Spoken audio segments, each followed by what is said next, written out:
Assalamualaikum warahmatullahi wabarakatuh. Salam bela negara. Perkenalkan, nama saya Safira Fatahaya dengan NIM 181611085 dari Fakultas Hukum, Jurusan Hukum, Universitas Pembangunan Nasional Veteran Jakarta.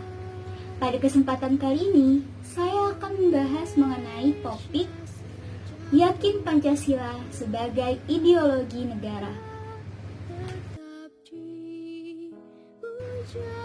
Teman-teman sekalian, sebelum kita meyakini Pancasila sebagai ideologi negara Republik Indonesia, apakah kita sudah mengetahui apa yang dimaksud dengan Pancasila itu sendiri dan seberapa bermaknanya Pancasila dibuat bagi kita bangsa Indonesia? Yang pertama, kita akan mulai dari sejarah terbentuknya Pancasila. Yang harus kita tahu, Pancasila dibuat dan dicetuskan oleh para pendiri bangsa Indonesia pada pembentukan BPUPKI sidang pertama, yaitu tanggal 29 Mei sampai tanggal 1 Juni 1945 dalam merumuskan falsafah dasar negara Indonesia. Ada 3 pencetus Pancasila yang perlu kita tahu. Yang pertama, ada Insinyur Soekarno. Yang kedua, ada Dr. Supomo. Dan yang ketiga, ada Muhammad Yamin. Maka dari itu, pada tanggal 1 Juni, kita selalu memperingati hari lahir Pancasila. Nah, yang kedua, kita akan membahas makna dari Pancasila. Pancasila dibuat untuk bangsa Indonesia sebagai dasar, sebagai pondasi, dan sebagai pedoman dalam kehidupan bermasyarakat, berbangsa, dan bernegara. Teman-teman sekalian, jika kita yakin Pancasila sebagai ideologi negara, maka kita akan mengimplementasikan nilai-nilai yang terkandung di dalam Pancasila dalam kehidupan kita sehari-hari. Selanjutnya, kita akan membahas mengenai makna-makna yang terkandung dalam Pancasila. Pancasila sendiri berasal dari bahasa Sanskerta. Panca artinya 5 dan sila artinya dasar. Pancasila itu sendiri mempunyai 5 simbol yang dapat kita lihat pada burung Garuda. Teman-teman, Pancasila juga diciptakan sebagai sumber dari segala sumber hukum. Artinya, tiap-tiap materi yang dimuat di dalam peraturan perundang-undangan tidak boleh bertentangan dengan nilai-nilai yang terkandung di dalam Pancasila. 5 sila Pancasila itu sendiri, yang pertama, ketuhanan yang Maha Esa. Yang kedua, kemanusiaan yang adil dan beradab. 3. Persatuan Indonesia. 4. Kerakyatan yang dipimpin oleh hikmat kebijaksanaan dalam permusyawaratan perwakilan. 5. Keadilan sosial bagi seluruh rakyat Indonesia. Kita akan membahas mengenai apa saja nilai-nilai yang terkandung di dalam Pancasila itu sendiri. Yang pertama, ketuhanan yang Maha Esa, dilambangkan dengan bintang emas, yang mengartikan cahaya kerohanian yang dimiliki oleh setiap manusia. Sila pertama juga mengandung makna bahwa Tuhan adalah sumber dari segala sesuatu yang ada sebelum kita ada, sebelum bangsa Indonesia ada, bahkan sebelum dunia ada. Sila pertama juga terkandung dalam pasal 28E ayat 1 yang menyatakan bahwa setiap orang bebas memeluk agama dan beribadah menurut agamanya. Seperti dalam agama Islam, kita diwajibkan sholat 5 waktu dan membaca Al-Quran. Yang kedua, kemanusiaan yang adil dan beradab dilambangkan dengan rantai. Artinya, kita sebagai manusia harus saling membantu satu sama lain. Tidak boleh membeda-bedakan dari latar belakang mana, dari suku mana, dari agama mana, ataupun dari ras mana. Kita juga harus mengakui adanya persamaan hak dan juga kewajiban, karena setiap orang mempunyai kedudukan yang sama di hadapan hukum.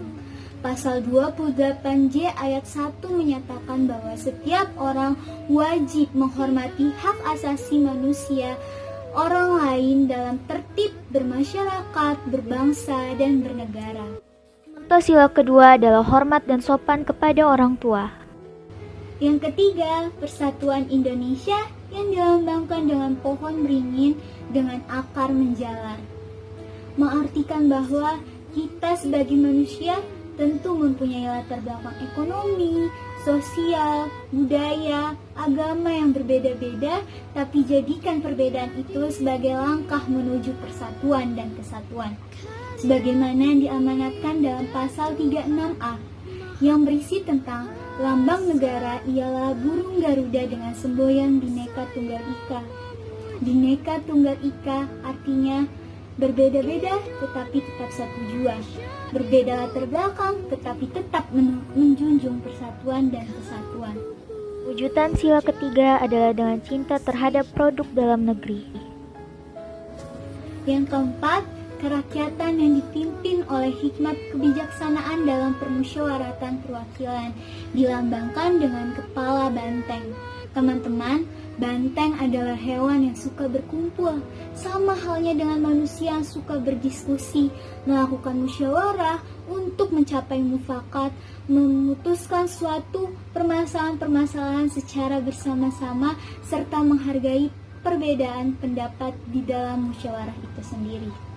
Didukung dengan adanya pasal 28 yang menyatakan kebebasan untuk berserikat, berkumpul, mengeluarkan pikiran baik lisan maupun tulisan. Berkumpul dan berdiskusi bersama keluarga di rumah merupakan wujud implementasi sila keempat. Yang terakhir, yang kelima adalah keadilan sosial bagi seluruh rakyat Indonesia yang dilambangkan dengan padi dan kapas. Padi dan kapas adalah simbol sandang dan pangan. Sandang dan pangan adalah kebutuhan pokok manusia. Setiap orang mempunyai hak untuk memenuhi kebutuhan pokoknya tanpa memandang status ataupun derajat. Seperti yang diamanatkan di dalam pasal 33 ayat 3 dan pasal 34 Undang-Undang 1945. Wujudan sila kelima adalah dengan membantu bersama. Itulah nilai-nilai yang terkandung di dalam Pancasila dan wujud implementasinya. Teman-teman, Pancasila dibuat agar kita tidak mudah dijajah oleh negara lain. Tapi pada kenyataannya, ternyata Indonesia telah dijajah oleh negaranya sendiri. Memang benar kata Soekarno, perjuanganku lebih mudah karena melawan penjajah, tapi perjuangan kalian lebih sulit karena melawan saudara sendiri. Kenapa begitu? Karena masyarakat, karena individu tidak meyakini adanya Pancasila dan tidak menjadikan Pancasila sebagai pedoman dalam kehidupannya sehari-hari. Sehingga hal-hal semacam itu mudah saja terjadi pada negara kita. Kita seolah tidak bisa membedakan mana teman, mana lawan. Kita selalu mementingkan ego kita di atas kepentingan bermasyarakat. Padahal Pancasila diciptakan dengan penuh perjuangan. Contoh konkretnya terjadi pada wakil rakyat yang melakukan korupsi, padahal wakil rakyat dipilih oleh rakyat untuk menjadi penyalur aspirasi rakyat itu sendiri. Demikian yang dapat saya sampaikan, kurang lebihnya mohon maaf dan terima kasih. Oh ya teman-teman, virus corona yang tengah mengacaukan negara kita, bahkan berdampak buruk bagi negara kita dan menghilangkan nyawa-nyawa saudara kita. Tapi alangkah lebih baiknya kita jangan terus menyalahkan virus ini.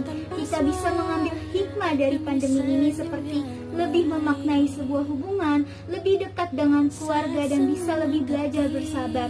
Teman-teman, virus corona memang menakutkan dan membuat panik semua orang. Tapi jangan jadikan ketakutan itu menghilangkan sisi kemanusiaan kita dengan enggan menolong terhadap sesama. Jangan egois. Teman-teman, kita juga bisa berjuang menanggulangi virus corona dengan mematuhi segala aturan yang dibuat oleh pemerintah dengan tidak keluar rumah bila tidak berkepentingan. Tetap semangat menghadapi virus corona dan tetap berdoa agar virus corona cepat selesai. Demikian yang dapat saya sampaikan. Salam bela negara. Tuhan yang akan membalas semua.